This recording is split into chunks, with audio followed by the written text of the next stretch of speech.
Hey guys, what's good? Triple J Boxing. So, Devin Haney, we all know he was fighting at 135 up until recently. With his last fight was his first fight, I think, at 140. But he's been fighting at 135 for a lot of his big fights against like Lomachenko and Kambosos when he fought him twice. Linares. And I did not know this. Like, I knew Devin Haney was struggling to make weight because he's massive. Like, if you've ever seen him, like, look at him in the Lomachenko fight. He just looked way bigger. Look at him even in the Regis Prograde fight. He looks way bigger. And I'll get to that fight. But Lomachenko even said, like, I remember when they were setting up the fight in the ring after one of Lomachenko's fights or one of Devin Haney's fights, they were... Like, you know how a fighter enters the ring because they want to set up the fight, promote it.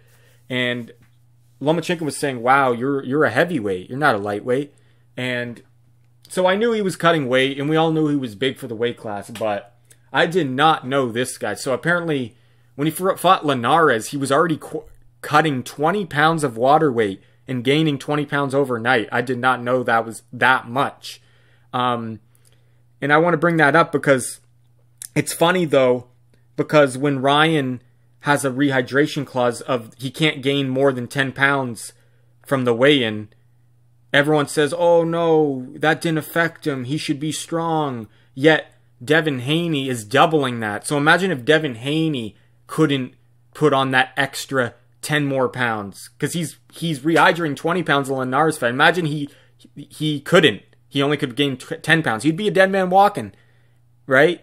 So, for all of you who think you know better and you're, for some reason you think you're a top-level athlete, that rehydration clauses don't affect the fighter's performance, like, you obviously don't, you don't know anything, let's be honest, because you've never even boxed in your life, or if you had, you never boxed at that kind of level anyway, so you have no right to really judge.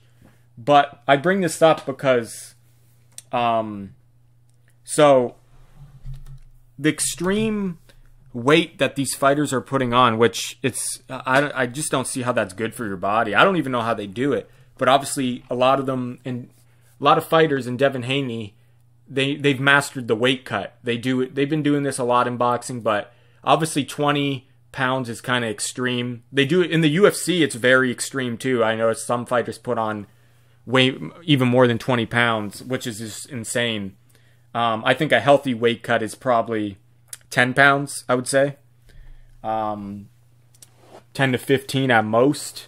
But you got fighters like Mayweather and Pacquiao, they don't really put on...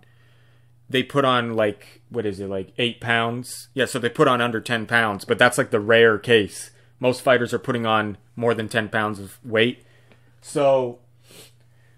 Yeah, so Linares said he was surprised he put on 20 pounds of weight. And I bring this up because in the Regis Prograde fight, he put on 25 more pounds. Well, not more. I mean, like, he put on 25 pounds overnight.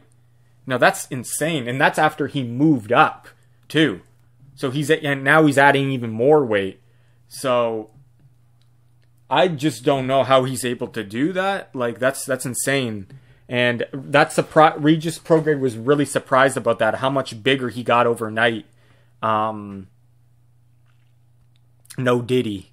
But yeah, like, Regis did not expect him to be that big. And he did say he felt his strength more because of the weight. He felt like he was undersized compared to Devin Haney. But he did mention this, and I talk about in another video. Though he was bigger and he felt stronger than he thought, Regis said the punching power was not there, though. Even though he got dropped, he said it was he just got outskilled, right? And that's what I was saying, too. When you get caught clean and you're so many levels below someone other's boxing ability, you just, like, if you've seen Regis, he didn't know how to get in and land his offense, and he was just walking in the shots, and that's why he got dropped. He did get Bambi legs, I think, during one of the knockdowns, so I'll give Devin Haney that. But coming from the horse's mouth Regis Prograde said Devin Haney doesn't have that kind of power. I just wanted to make this video, guys, because I just find it funny how, I wonder how you guys will view this, but it's funny how when Ryan can only put on 10 pounds, for some reason now it doesn't affect him. He's a quitter. The rehydration did nothing to his performance. But then you got other guys like Devin putting on 20 to 25 pounds of water weight overnight. That means that if he fought Tank, he would be short 15 pounds of water weight. You don't think that would affect his performance? He would feel like shit. He'd feel like shit if he couldn't put on that extra 15 more pounds that he needed. Because he obviously does need it. Why is he putting on that kind of weight? Right? I just wanted to talk about that, guys. I mean, like, it obviously affects the fighter's performance. Ryan took the chance. He shouldn't have accepted the rules, but he did because he thought he could still win maybe. And maybe he said he just wanted to do it for boxing. And that paved the way for Terrence Crawford, Errol Spence to fight, because he wanted to be a throwback fighter and fight the best. Because we all know if he didn't accept that rehydration clause, we wouldn't have got that fight. We wouldn't have got that fight. So you have to respect Ryan for doing that. He didn't even quit. It was a good body shot. And it's Tank.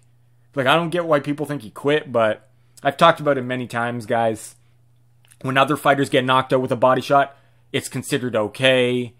But when Ryan gets knocked out with a body shot, it's not okay. Just because he got up at 9. Like, and we're talking about Tank. We're not even talking about a light puncher. Like, Tank knocks out almost everybody. He does. He knocks out everybody except Pitbull Cruz. And another guy, but the other guy, it wasn't even a 12-round fight, so that really doesn't count. But I just, yeah, definitely rehydration clauses are not good, and definitely does affect you. Because if it didn't, then why would Devin be putting on this kind of crazy weight? Because it makes him feel better. Because his body needs that water, right? Anyway, guys, I was just shocked by that. Let me know what you guys think of Devin's weight cut that he's been doing all these years, and he's still doing it. Like, the man should be fighting at welterweight, like, I think, right now. Not 140. He should be fighting at 147. And I do believe Ryan should be fighting at 147 soon as well. They're both pretty big. And that's going to be interesting, too. Devin Haney is not going to have the huge size advantage he had against Lomachenko and Regis Prograde. Look at those guys. When you look at those guys, they're like... Lomachenko's a small man. His frame is small. Regis Prograde, his frame is small. Like, Devin Haney clearly looks way bigger than those guys. He's finally fighting a guy in Ryan who's his same size. So that will be interesting. Anyway, guys, that's what I have for this video. Let me know what you think about Devin Haney's weight cut. Yeah, it's kind of ridiculous in boxing. They allow this kind of rehydration to this extreme, in my opinion. And so I do agree in the sense that fighters should be fighting closer to their weight class, but obviously they want to get every advantage they can. Anyway, guys, let me know what you think.